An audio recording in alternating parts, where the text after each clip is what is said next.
Doctor Jagdish Sharma IIAG ज्योतिष संस्थान में आपका हार्दिक अभिनंदन करता हूं।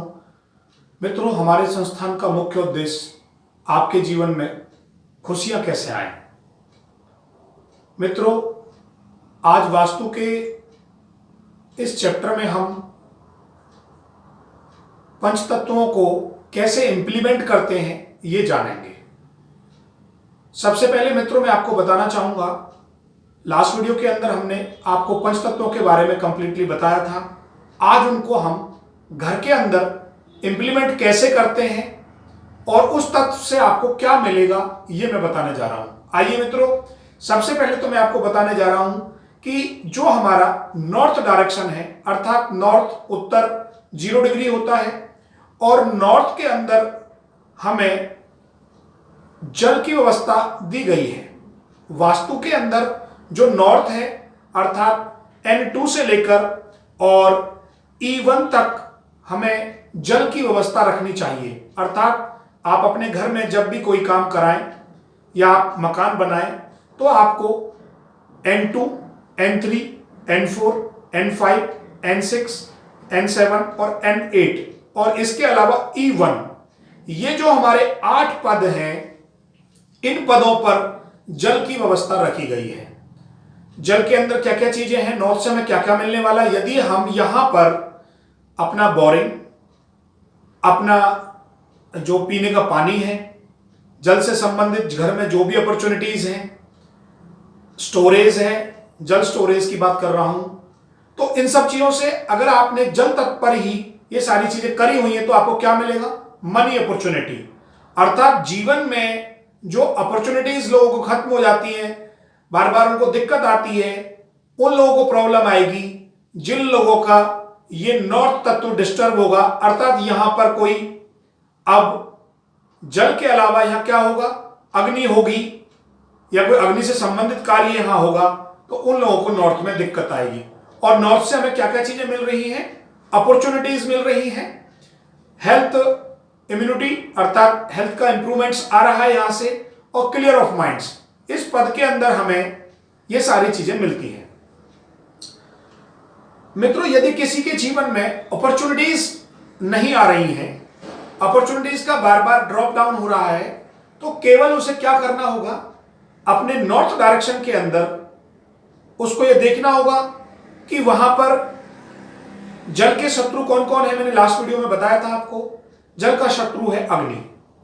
यदि वहां पर आपने किचन, इलेक्ट्रिसिटी या अग्नि से संबंधित कोई कार्य, हवन कुंड या ऐसी चीजें कर रखी होंगी, तो आपको नॉर्थ डायरेक्शन से जो मनी अपॉर्चुनिटीज हैं या जीवन की अपॉर्चुनिटीज हैं उनमें कमी देखने को मिलेगी।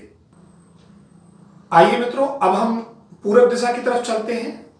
जो हमारी पूरब दिशा है, ईस्ट, कंपास में उसे 90 डिग्री के अकॉर्डिंग देखा जाता है। यदि आपका मकान 90 डिग्री के अकॉर्डिंग बना हुआ है और जो वॉल्स हैं उनका एंगल 90 डिग्री है, तो हम कहेंगे ये कंप्लीट ईस्ट है। मित्रों, जो ईस्ट है, जो पूरब दिशा है, वास्तु के अंदर ये वायु तत्व का प्रतिनिधित्व करती है।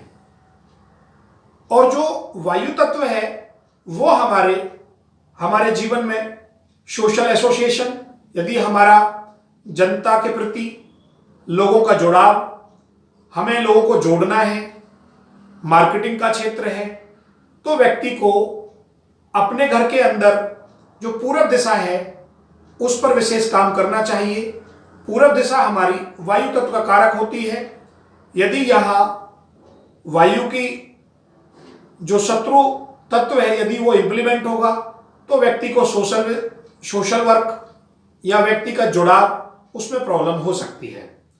आइए मित्रों, अब हम चलते हैं साउथ की तरफ। जैसे ही हम चक्र में नीचे की तरफ आएंगे तो आप देखेंगे ये हमारा साउथ है।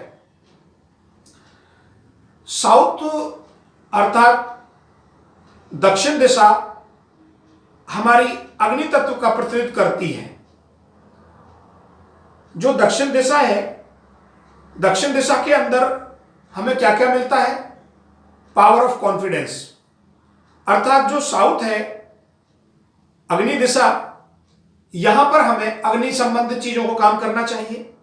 यहां पूर्ण रूप से अगर बात करें तो जो साउथ ईस्ट कॉर्नर है हमारा, आप देखेंगे ये हमारा साउथ ईस्ट कॉर्नर है। ये हमें पावर ऑफ कॉन्फिडेंस देता है, कैश लिक्विडिटी देता है। अर्थात जो हमारी साउथ वाली डायरेक्शंस हैं, साउथ वाली वॉल है, वहां हमें कौन कौन से पद होते हैं हमारे, वहां पंचतत्व में अग्नि का वास बताया है। अर्थात अब आप किचन बना सकते हैं साउथ ईस्ट में, आप इलेक्ट्रिसिटी का काम कर सकते हैं, कोई भी आपका कोई प्रोडक्ट अग्नि तत्व से बन रहा है वो भी आप यहां पर साउथ वाली वॉल में या साउथ ईस्ट में आप रख सकते हैं। मित्रों ये सब आम बातें हैं, हर व्यक्ति इन्हें देखकर इंप्लीमेंट कर सकता है। कम से कम इन डायरेक्शनों को जानकर आप अपने घर में ये देख सकते हैं हमारी कौन सी चीज कहां पर रखी हुई है। आइए मित्रों अब हम बात करते हैं वेस्ट डायरेक्शन की, पश्चिम दिशा की। पश्चिम दिशा जो वेस्ट डायरेक्शंस है, पांचों तत्वों में आकाश तत्व का रिप्रेजेंटेशन करती है। और जो आकाश तत्व है वो हमारे लिए गेन्स ऑफ प्रॉफिट लेके आता है। यदि व्यक्ति को कोई प्रॉफिट नहीं हो रहा हो, बार बार मेहनत करने पर, प्रयास करने पर उसे प्रॉफिट नहीं मिल रहा है, तो उसे अपनी वेस्ट डायरेक्शन को देखना चाहिए, क्योंकि वो हमारे प्रॉफिट ऑफ गेन से जुड़ा हुआ है। मित्रों इसी के संदर्भ में हम जो हमारा साउथ वेस्ट है, आप देखेंगे साउथ वेस्ट, अभी मेरा कर्सर साउथ वेस्ट पर है। साउथ वेस्ट पृथ्वी तत्व से जुड़ा हुआ है। अर्थात वास्तु के अंदर पांचों जो तत्व हैं उनको हम कैसे इंप्लीमेंट कर रहे हैं ये हम इस वीडियो में बता रहे थे।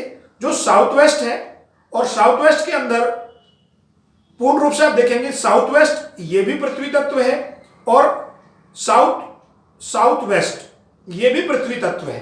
अर्थात जो ये दो पद 22.5 डिग्री के हैं, ये दोनों पृथ्वी तत्व हैं।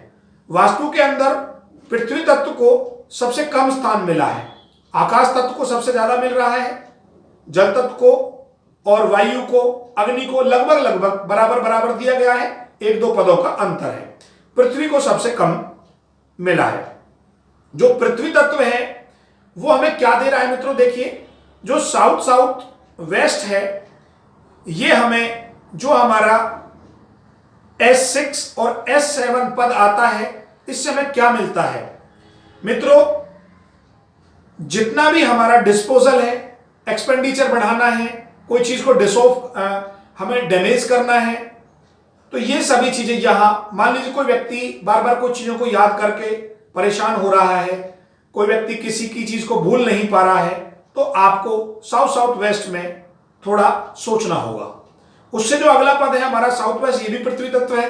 ये हमारे, आपको यदि कोई रिलेशनशिप स्किल्स में डेवलपमेंट करना है, आप अच्छे से किसी के साथ अपनी बात को रख नहीं पा रहे हैं किसी के सम्मुख, तो आपके रिलेशन में निखार लाने के लिए आपको साउथ वेस्ट पद पर इंप्लीमेंट करना चाहिए। मित्रों ये जो हमारा पूरा इस वीडियो है, इसमें केवल हमने पांचों तत्वों को केवल ये बताया कि किस तत्व को कौन सी दिशा रिप्रेजेंट करती है, और यदि हमारा वहां उन तत्वों से रिलेटेड मकान अगर बना हुआ है, अर्थात जल तत्व पर है, अग्नि पर है, वायु पर है, पृथ्वी पर है, आकाश पर है, तो आप ये समझ लीजिए आप वास्तु के सभी रिजल्टों के बड़े समीप हैं, और आपको जीवन में आसानी से हर चीज मिलती चली जाएगी। यदि ये पांचों तत्व एक दूसरे के शत्रु पद पर हैं, विपरीत है, तो आपके जीवन में दिक्कत आती चली जाएगी। अब इनको बैलेंस कैसे करेंगे, लास्ट वीडियो में मैंने जो आपको मित्रों बताया था कि इनको बैलेंस करने का क्या तरीका है, आइए वो जान लेते हैं। इन तत्वों को बैलेंस कैसे करना है मित्रों, देखिए यदि आपके ये तत्व डिस्टर्ब भी हैं तो बड़ी आसानी से आपको मैं इस वीडियो के माध्यम से बताना चाहूंगा। पृथ्वी जल तत्व की मित्र है, अर्थात यदि कोई चीज आपकी कोई डिस्टर्ब भी है तो आपका जो पृथ्वी तत्व है, अर्थात साउथ वेस्ट वाला जो तत्व है, वहां पर जल अगर जा सकता है, यदि जल की कोई चीज है तो बात बन सकती है काफी हद तक। वायु अग्नि की मित्र है, अर्थात वायु हमारी किसके अंदर आ रही थी, ईस्ट डायरेक्शन के अंदर वायु तत्व होता है, और वायु और अग्नि अर्थात वायु और साउथ ईस्ट और साउथ, यदि इन चीजों पर एक दूसरे के पद पर हम एक चीज को दूसरी चीज से रिप्लेस कर सकते हैं, अर्थात वायु अग्नि की मित्र होती है, अर्थात वायु तत्व की चीज को अग्नि तत्व से रिप्लेस करा जा सकता है। कुछ कंडीशनों में यदि कोई चीज आपकी डिस्टर्ब है तो अग्नि तत्व पर वायु तत्व भी चल सकता है। मित्रों, क्या चीज हम नहीं कर सकते? आप देखेंगे शत्रु जो है जल अग्नि का शत्रु है, अर्थात जो हमारी नॉर्थ डायरेक्शन है वहां पर आप किचन नहीं बना सकते, वहां इलेक्ट्रिक आइटम्स नहीं रख सकते, बिजली के मीटर्स, वायरिंग्स या पूरे घर का जो मेन मीटर होता है वहां नहीं लगाना चाहिए, क्योंकि जल अग्नि का शत्रु है। यदि आपने ऐसा कर रखा है तो आपकी जो अपॉर्चुनिटीज है नॉर्थ डायरेक्शन से जो हमें चीज मिल रही है जीवन में वो समाप्त होती चली जाएगी। इसी संदर्भ में आगे बढ़ेंगे। पृथ्वी, पृथ्वी हमारे कौन से तत्व से आती है? साउथ वेस्ट से, और दूसरा तत्व है हमारा साउथ वेस्ट। ये दोनों तत्व हमारे पृथ्वी तत्व हैं और शत्रु किसकी है? ये वायु की, अर्थात ईस्ट डायरेक्शन की हम वायु तत्व को डिनोट करते हैं। तो हमारी जो पृथ्वी तत्व की चीजें हैं वो हमारे वायु तत्व पर नहीं जानी चाहिए, क्योंकि ये दोनों आपस में शत्रु हैं। यदि ऐसा आपके घर के अंदर है, शत्रु डायरेक्शन से शत्रु पद एक दूसरे के पदों पर जा रहे हैं, तो आपको जीवन में बहुत सारी समस्याओं का सामना करना पड़ेगा। हो सकता है आप बहुत सारी मेहनत करते हो सकता है आप अपने जीवन में बहुत प्रयास कर रहे हो और बार बार दिक्कतें आ रही हो। यदि ऐसा है तो मित्रों हमें हमारे कमेंट सेक्शन में जाके हमें कमेंट्स कर सकते हैं और हम आपकी वास्तु से संबंधित आपको सारी गाइडलाइंस देंगे। यदि किसी को अपने घर की वास्तु करानी हो या अपना नक्शे बनाने हो या वास्तु के अकॉर्डिंगली नक्शा बनाना हो तो वो संस्थान में संपर्क कर सकते हैं। धन्यवाद।